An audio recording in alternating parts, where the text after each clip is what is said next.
Commissioner, Mr. President, I rise again, I'm afraid, to make the same old hoary speech that I've been making here for several years, and that is, it is my opinion that you do not really understand the concept of banking.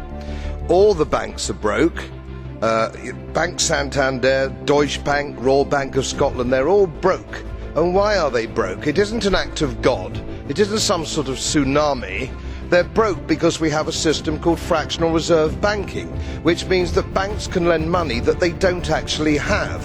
It's a criminal scandal, and it's been going on for too long. To add to that problem, you have moral hazard, a very significant moral hazard from the political sphere.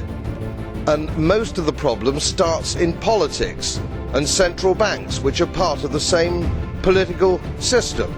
We have counterfeiting, sometimes called quantitative easing, but counterfeiting by any other name. The artificial printing of money, which if any ordinary person did, they'd go to prison for a very long time.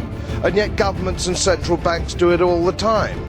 Central banks repress the amount of interest that rates are, so we don't have the real cost of money. And yet we blame the real retail banks for manipulating LIBOR.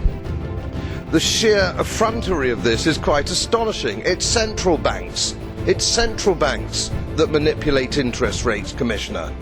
And plus, underneath all this, we talk loosely, in a rather cavalier fashion, do we not, about deposit guarantees. So when banks go broke through their own incompetence and chicanery, the taxpayer picks up the tab. It's theft from the taxpayer. And until we start sending bankers, and I include central bankers and politicians, to prison for this outrage, it will continue.